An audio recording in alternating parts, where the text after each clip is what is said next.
Hello, hello, beautiful people, and welcome to the Chelsea J Experience. I am so excited about my guest today, and we are officially kicking off the Exposed series where we talk all about toxic work environments, how to see the signs that you're in one, and how to escape. And I have some amazing brave souls who decided to contribute their time to helping me spread this message and raise awareness about the seriousness of toxic work environments. You are in for a treat today. I am so excited about my very first guest to help me kick off this series. Her name is Kari Z, and she is an executive coach who specializes in teaching people to overcome toxic cycles of oppression that lead to self doubt and burnout to bring out dynamic and influential growth personally, professionally, and socially. Combining her experience in engineering, project management, process improvement, and leadership, Kari brings a unique blend of head and heart, logic and passion to her coaching and her speaking. She has a knack for simplifying complex problems, which empowers individuals to overcome their doubts, to live the life they want to, and do it on purpose. Oh, she's my type of people, and I can't wait for you to hear our conversation. She drops some gems and is very open and transparent about how her experience can really help you with yours and moving out of the toxic work environment and realizing you can do and you can deserve better. And there's another side to all of this, a brighter side that you deserve to be on. So check out our conversation. Make sure to leave a comment below, join the conversation, like and share to help spread this message. Thank you.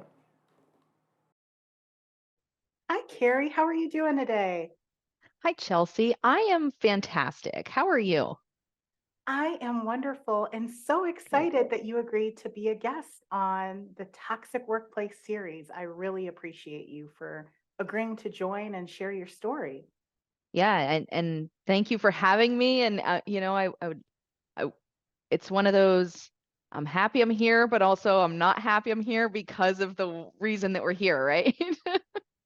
Absolutely. But it means so much to have brave souls like you actually speak up because spreading awareness is actually where it all starts. So, the first thing that I want to do is start off by having you share and tell our audience why you decided to say yes to coming and sharing your story. Yeah. Oh man, that's I could talk forever about that. But ultimately, like I've spent a good portion of my career, professional career in different toxic organizations. I am a woman, I'm an engineer. I was in, so just in that space, I'm sure you can imagine, I found myself Oh, as the yes. only in the room, the token in the room quite often. And so I was in spaces that just were never meant for me, were uncomfortable, and over time I've even witnessed the toxic, how we define toxic in different kinds of ways. And in one way it was in the same organization I saw that shift. And so I think it's really important for us to bring awareness, as you said, because I wouldn't have known that I wasn't in a toxic environment if it Mhm. wasn't for the reading and doing what the research that I was doing to even be able to identify that. And then, of course, to have the tools to be able to handle that and not have it become just this horrible, horrible thing and be a problem in my own life. And so I wanted to get here so that I could share some of my stories of what I experienced and hopefully some ideas to share with people. Here's how I Yes. handled this, so that we can, because ultimately my goal is to help people live lives that feel good and energizing for them. But really, I selfishly want to get more of those good people into leadership positions, into organizations where they can start to make a change for this, because I just don't believe that humans should be working in these kinds of conditions or living in them in any way. And so if we can get the good people of the world the resources, trainings, to help them get into those positions, hopefully we can actually make a change. Ah. Absolutely. And everything that you just said just spoke to my soul. So I love all of that. And I also want to expand on that a little bit more because you referenced to knowing the signs and realizing you're in a toxic workplace. So can you talk a little bit more about when you realized you were in a toxic work environment and what were some of the signs? Sure, that's a great question. So, it's funny because when I first started working, I think it was the really obvious stuff. You go into an environment, there's a lot of sameness there. You look around and you're like, okay, there's that, really obvious. And then just a lot of resistance to change, a lot of questioning and doubting my abilities. I had this one time a person came into my office, drops a piece of equipment on my desk, and he says, "What the heck is this?" And after questioning him, I said, "Okay, so let me get this straight. You got the right piece of equipment according to what was called for in the design. You got as many as you needed, and you're telling me that it was easier than what we've done before." I said, "Why are you here?" And he said, "Well, because you changed this, and this is different than what we used to." And I was like, "Okay, okay, okay. Don't you dare come back into my office unless there's an actual problem here." So just a lot of resistance. And what we might even be looking at saying, maybe it's because I'm a woman, maybe it's because of my age, that people are just not going to believe you or Right. give you credibility. I'm sure you've experienced that. Oh, I've yes. meet a lot of people who just right up front, they just don't want to believe you for some reason. So it started there with just the constant having to prove myself, and stepping up and just showing people over and over again that I know what I'm doing and I know what I'm talking about. Really in your face sort of issues that I have no problems dealing with. Because you come to me and you start, I'm going to be like, all right, let's go, Okay. right? Yes. um, but then over time, it sort of evolved. So some people were coming around, really, I find that in those situations, you're just dealing with ignorance where there's just a lack of understanding, a lack of knowledge. And so as you educate people, it gets easier to work with them. But over time, it started to change as we started bringing in new people, new leadership. And this is when I would say it was truly the toxic environment, is when we were starting to deal with a lot of ego now. And I see you nodding, so you know Oh, what that's yes. like. So now you have the Absolutely. leaders who are enforcing the sameness, the ones who say, "I know how to do it. You're all going to do it my way. You're going to look like me, talk like me," started coming in there and saying, "We're going to dress this way," a way that like super strict dress code hasn't existed for over 20 years in this place. And of course, you see the people in the office who immediately Yes. start dressing that way, and then you see those people getting promotions, and now you're looking around, scratching your head, going, what is happening Yep. here? Even though you know exactly what's happening here. Just a lot of telling people what to do, where to go. I was told quite often, like, you're going to do this or you're not going to do this. And then if I Mhm. question that, then they'd say, "We never told you that." Mhm. And so it really just evolved into that much more difficult to prove sort of thing. So now it's a little bit Yes. more in your head where you're thinking, did that really happen to me? And that's where it goes from the part that like you're going to have a much more difficult time recovering from that, because when you start challenging your own reality and questioning your own reality, that's Mhm. where I've found that things really get difficult. I completely agree. And what you just said just reminds me of how common gaslighting is in the Mhm. workplace and in these toxic work environments, because they do make you question your own reality. Yep. And I really want to take a moment just to commend and call out your bravery. And like I told you before, we hit record on this, I was like, oh, I feel like we'd be best friends in real life because we both speak up. So for you, the willingness to speak up and say, no, this is what I did. This isn't right. Here's, Mhm. giving that backing and that proof. I want to know, where did that bravery come from for you?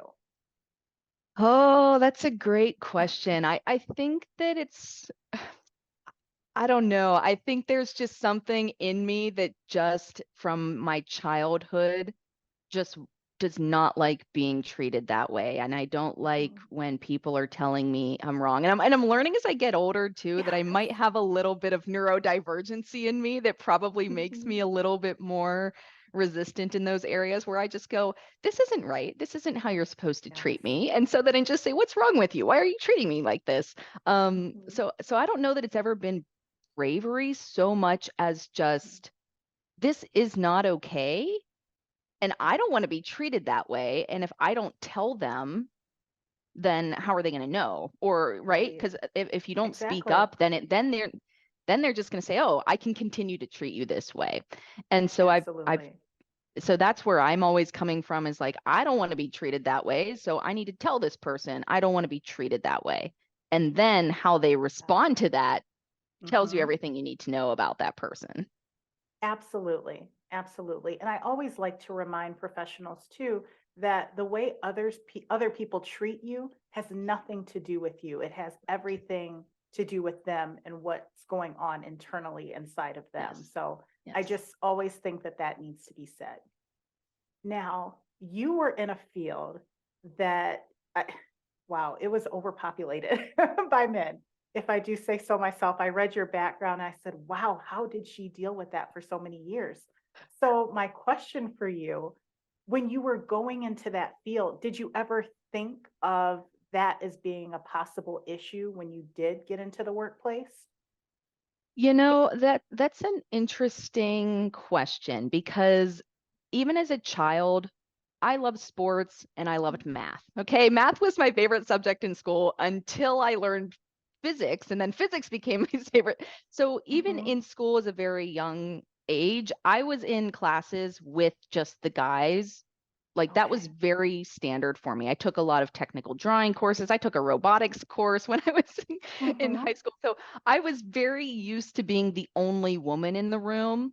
That was never an issue for me. The but growing up, I guess I was very fortunate. And like in college, my buddies were all just like, oh, she's the curve ruiner. Like they would laugh about that, but they knew that I was Yeah. also there to help them out. And Right. so there was a lot of joking, but I really, I wasn't prepared for what was going to happen. And just to, I think unfortunately, I was grown up with that idea that like Mhm. it was sort of told to me that women in professional spaces, or especially the only woman in the room, you need to watch out Yep. for her. That was the message Yes. that had been pushed to me is she's the Mhm. problem.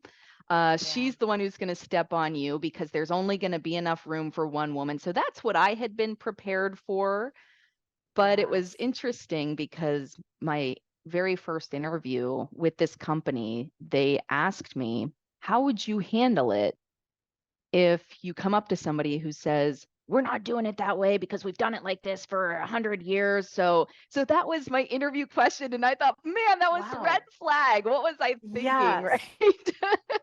Absolutely. And I love that you brought that up because I do want to dive into interviews because often we can identify red flags in interviews before even accepting the job. So that Mhm. was one example. Do you have any more examples of red flags that you picked up on, but you kind of overlooked? And now looking back, you're like, oh, next time I'll know.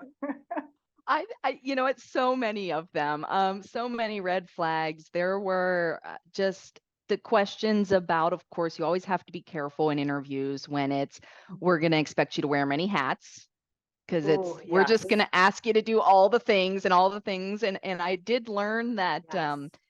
over the years, we ultimately rewrote job descriptions, and I was responsible for kind of doing that for some new positions. And they always had this line in there that said, and other duties as required. Yep. That's And where they so get you every time. that's where they get you because that's an umbrella term. So I'm doing all this Yes. work, and I'm like, does this fall under other duties? Because this is certainly not my job, right? So, Hmm. other duties as required. I would certainly be careful of anybody who talks about family. Ooh, Uh, yeah. We're a family here. we're a Yeah. family here because I've worked in that environment as well. And what I've found with that is one, a lot of people don't like their families or no contact with their family. So that's Right. not exactly an invitation. But two, what I found Hmm. is they literally are a family there. There are generations of family members there. And so you just don't want to be dealing with that because now it's favoritism. And again, it's you're Right. like me, I'm like you. We're looking out for I just would be careful with that as well. Absolutely. I love those examples. Those are great. And with having you here and your unique experience, I want to help women who are going into these fields that are, primarily male dominated fields. Let's talk Mm-hmm. about that. So, what is your advice for women who are going into those fields? So the biggest lesson that I have learned as a woman going into a male dominated field, and this, unfortunately, I learned this the hard way, is that we should not be trying to fit in. Oh, that's so good. That's a Yeah, good we, one. we should not be trying to Yes. fit in because I have learned that if you are generally liked and accepted by Hmm. this population that is not open and accepting of all people, then that means that there's Yes. something that you're doing. And so I found like I would just put my head down, put my headphones on, do my job. But over the years, like then it blurs the lines and other people look at you and they're not sure where you stand because, oh, this group of people who acts this way or treats other people this way or thinks this way, they Hmm. have accepted you as one of their own.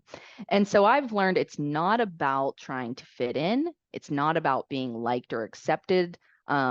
I am there. And that's sort of when my switch went on and I said, I need to be a loudmouth about this. I need to tell Yes. everybody I stand for women. I support women. I support people of all colors. I support the LGBTQ. I was like, you name it, and I'm going to be verbally super vocal about it. I will put it on my website. I will put it in my pictures anywhere so that everybody knows where I stand because I never want to have somebody be confused about that or afraid. And so for me, Yeah. it was I'm not trying to fit in anymore. I don't care if these people like me.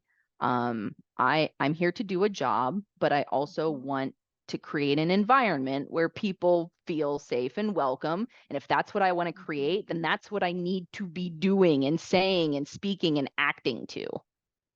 Absolutely. I love that. And now let's talk about from the employer's perspective, right? Because I want to be able to Mhm. help them out too.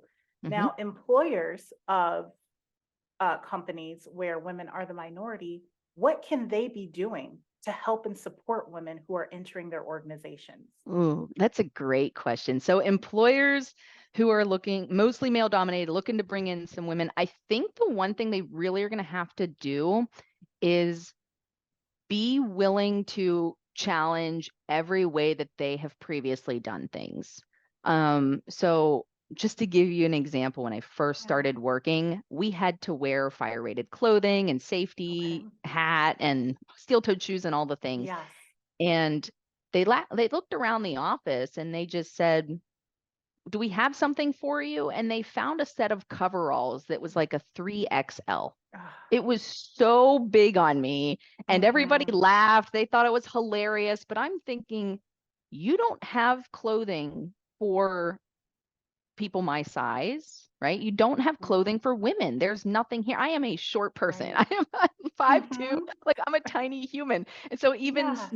smalls are too big on me. And so Mhm. just realizing that everything is baked in to, to fit a certain stereotype of people and the people that have been around for so long. And, Mhm.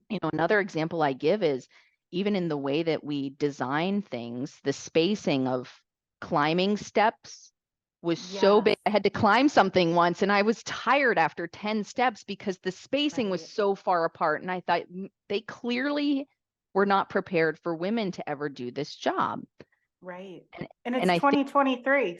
it's Seriously? 2023, but like we're Ah. seeing the problem now. Actually, AI, I don't know if Oh, you're yes. into, so we're seeing Yep. this problem now with AI because AI Mhm. is drawing from all of the existing ideas, existing content. And Yes. so now we're seeing that somehow computer generated ideas are Mm. also racist and sexist and all the Yes. and ableist and everything because it's Mhm. pulling from this is how what's been done before and said before. So I really think that Right. organizations have to be willing to look at their processes and look at the way Mhm. that they're approaching things and saying, oh, this is what we're Yeah. looking for when we're hiring people, but is that right? Right? Like, is that based on a Right. bias? Is that based on because that's the only person that can succeed in this organization?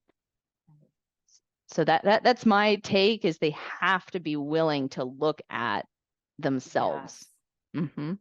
Absolutely. And bring in help too, right? Yes. Because Yes. I find that a lot of these organizations, they get stuck because everyone is thinking the same way and they're not bringing in a different perspective and they're just going right along with, well, But that's what everybody's giving me a head nod, so I assume I'm right and we're just going to keep moving forward. So I completely agree with everything you're saying. that's exactly And it. oh, Carrie, I could talk to you for hours on this topic, and I know we're running short on time now. So I want to end with just a couple more questions for you. Sure. So, first question, for anyone who is working in a toxic work environment, what advice do you have for them? Oh, yes. So my the one thing that I have learned over the years, advice for anybody who finds themselves in a toxic environment is to get yourself a support network and to recognize that that support network is very likely not where you work. You know, Yes. if you're the only one, then your support network is not there.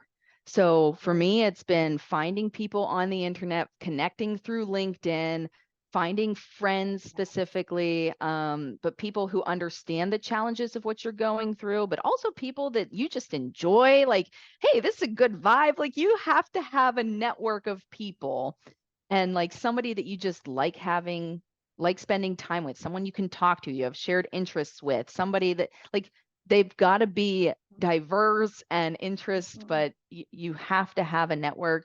So just like you said, Chelsea, for organizations who Mhm. need an outside perspective, Yes. sometimes you need a friend who can give you an outside perspective and tell you, hey, Mhm. this is what you're dealing with, what's going on here, or somebody who can help you problem solve it a different way. So truly, truly get yourself a support network, people who fully support you 100%. They want to see you happy. They're not in competition Yes. with you, right? They're not going to be jealous of you. Like, they want to see Yep. you happy. They're going to say, hey, I fully support whatever decision you're going to make. I'm Mhm. here for you however that works out. Just that Yes. has been the number one thing for me. Absolutely. Because, and I'm so glad that you said that about a support system because I often notice that a lot of people isolate because Mhm. they're dealing with depression and anxiety Mhm. when working in these environments. And it is scary to open yourself up and tell people what's going on. But like you just said, it's essential. You have to get a supportive network. So Yes. I'm really glad you said that. And another thing that I want you to talk a little bit more about is how did you feel once you left the toxic environment that you were in? Oh, oh my goodness. The relief on your face. I love it. Like over the years, I had learned things that I could do, right, to stay in that Mhm. environment because there were Mhm. personal and professional goals that I wanted to accomplish. And so I was like, Right. okay, I basically, I was like getting my ducks in a row. I Yes. can, I've learned how to be in that space. But ultimately, when I left it and I started my own business and I was like, Mhm. time freedom, like freedom to go where I wanted, Yes. when I wanted, to not have people texting you all hours of the day, to not have people like telling you to do this and then getting mad at you or yelling at you, even. I was just like, Yep. I get it now why people don't want to work because I was like, this is amazing. Like, Yes. like, and I'm all about slow mornings these days. I wake up Mhm. and I'm just like, I'm just gonna have some coffee, and so really though, it just feels amazing to not be in that. And even now when I get Mhm. into it, because I do consulting work, so occasionally I'll go into an organization and you can just feel it. You can feel it in the air. And I'm Yes. just like, oh my goodness, like how do we all and how did I and how do all of us Right. do that? But yes, it is palpable. Like Like you can A big body, weight. mind, soul, all of it. Yes. You're just like, wow, this is what life is supposed to be like? What the heck? How come I didn't know this Yes. earlier? Exactly, right? Yep. Absolutely. And Carrie, you have such an amazing business, and I just want you to take a few minutes to talk about your business and what you do and how you help professionals and organizations thrive. Yeah, thanks, Chelsea. So I am an executive coach and I specifically focus on helping those like future generation, the next leaders. And I do very much work in that space of imposter syndrome and burnout because to me it's part of a cycle, right? You're in an oppressive Mhm. system Yep. that makes like it delivers you trauma, which is what I call imposter syndrome because that's just trauma when you think that you're Mhm. not right, you don't belong. And then as we try to work through that and push and whatever, we eventually burn out. And then that allows that system to remain in place. So that's sort of the space that I work in there. But I also do consulting work with organizations. So if they want to come in and say, hey, we're looking to do a cultural shift, we're looking to get more Mhm. diversity in here, we're looking to train up our next generation or see what needs to happen. I also go into organizations and help them create strategic plans for, change management and actually Mhm. driving these shifts. Like if they say, hey, this is where we want to get to, then I help them create that plan on how they can do that. I love that. And your work is so needed and so valued. And I'm happy that you're in the position to do this amazing work. So thank you for doing the work to help professionals and to really help companies turn things around and make healthier and happier workplaces. So, again, I want to thank you for being a fantastic guest in this series. Thank you so much for sharing your time, your experience, and your advice. I know so many people are going to benefit from it. And I will make sure to leave Carrie's contact information below in the description so that if you need her, you can reach out to her. All right. Thank you so much, Carrie. It was so great talking with you. Thank you, Chelsea. This was amazing. And I want to thank you again for doing what you're doing and bringing all of these resources to people. It's amazing. Thank you so much, Carrie. We'll talk soon. All right. Bye. All right. Thanks so much for tuning in and listening to the conversation between Carrie and I. We genuinely hope that you took a lot from it and got some tips and inspiration and motivation to help you along your career journey. I will leave her contact information below in the description as well as mine. Feel free to reach out to either of us so that we can help you and your workplace thrive. All right, check out the next video, which is coming up now.